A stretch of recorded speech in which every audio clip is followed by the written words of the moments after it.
हर खबर आप तक सबसे पहले NS9 न्यूज पर। लखनऊ से हमारे बीच पहुंचे हैं राष्ट्रीय लोकदल के महानगर अध्यक्ष। बात करते हैं इनसे, किस तरह लखनऊ से खतौली विधानसभा इन्होंने चुना और किस आधार पर ये आए हैं, क्या कारण है कि लखनऊ से आपको यहाँ आना पड़ा खतौली विधानसभा उपचुनाव में।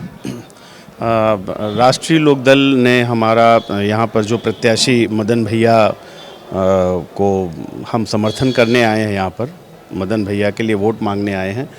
और मैं ब्राह्मण समाज से आता हूँ, तो अभी मुझको हाल में ही पता चला कि जो हमारे यहाँ के पूर्व विधायक विक्रम सैनी जी हैं, वो सत्ता के मद में इतना चूर हैं और इतना नशा सत्ता के उनके सर पे सवार है कि वो किसी को कुछ समझ नहीं रहे हैं।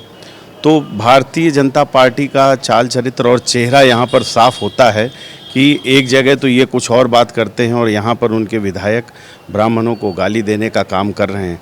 हालांकि खतौली विधानसभा में हमारी जनसंख्या बहुत ज़्यादा नहीं, हम सिर्फ 5% हैं, लेकिन जिस तरीके से इन्होंने ब्राह्मणों को अपमानित करने का काम किया है और वो पीड़ा असह्य पीड़ा है जो मुझको लखनऊ से खतौली विधानसभा तक लाई है।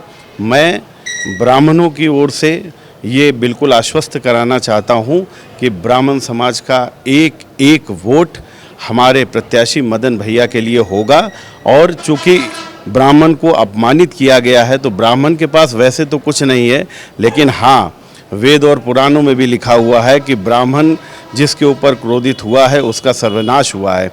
तो मैं NS9 न्यूज़ चैनल के माध्यम से ये ज़रूर कहना चाहूँगा कि आपको अपनी वाणी पर बहुत कंट्रोल करके बात करनी चाहिए। आप किसी के लिए, किसी भी समुदाय के लिए आप गलत भाषा का प्रयोग नहीं कर सकते हैं।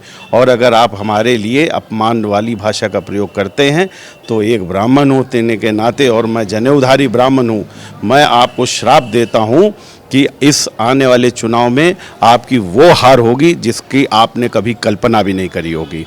अभी हाल फिलहाल एक मामला चला रहा था श्रीकांत त्यागी को लेकर के भी अच्छी खासी नाराज़गी रही है, एक वर्ग की खासी क्या उसको लेकर के भी अभी उसका फ़र्क होगा? बिल्कुल होगा। देखिए, ऐसा है कि हम लोगों को कुछ नहीं चाहिए, हम लोगों को सिर्फ सम्मान चाहिए। वैसे भी भारतीय जनता पार्टी की जो सरकार है उसमें बेरोजगारी चरम पर है, आपको पता है, रोजगार है नहीं, और किसानों की ये पार्टी बात नहीं सुनती है। हमारे देख लीजिए, अभी गन्ना मिलें फिर से शुरू हो चुकी हैं, चीनी मिलें, उसके बावजूद अभी भी जो पिछला बकाया है वो हमको नहीं मिला है और चीनी का अभी तक मूल्य भी निर्धारित नहीं हुआ है। तो समस्याएं तो कई हैं। तो ब्राह्मण समाज तो बिल्कुल नाराज़ है इनसे, और इन्होंने जो त्यागी जी के लिए, देखिए त्यागी जी भी इनकी ही पार्टी के लिए कार्य कर रहे थे, लेकिन आप उसको भी देखिए कि किस तरीके से ये ब्राह्मण विरोधी पार्टी है और इन्होंने वो अपना चेहरा एक बार फिर से दिखाया।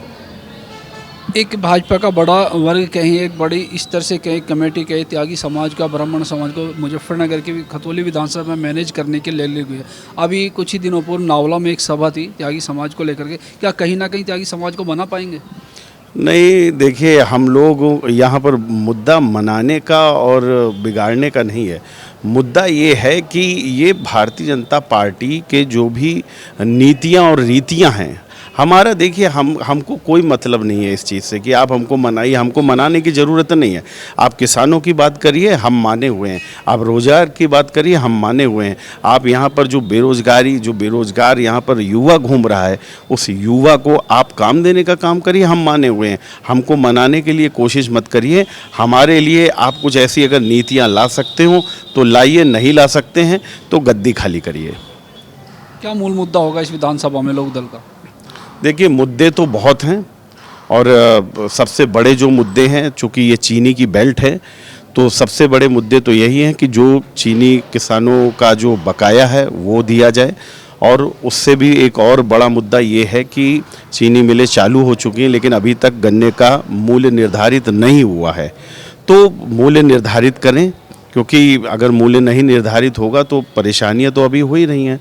तो हमारे पास रोज़गार ये हमको दें, रोज़गार इन्होंने नहीं दिया है हमको। चीनी की जो भी समस्याएं हैं, चीनी मिलों की, जैसा मैंने आपको बताया, तो यही सारी बातें हैं, यही सारे मुद्दे हैं जिनको लेकर हम लोकदल यहाँ पर आ रहा है। और हम आपको बताएं कि इतने बड़े वोटों के अंतर से जीतने वाले हैं कि जिसकी कल्पना नहीं करी जा सकती है। हर खबर आप तक सबसे पहले NS9 न्यूज़ पर।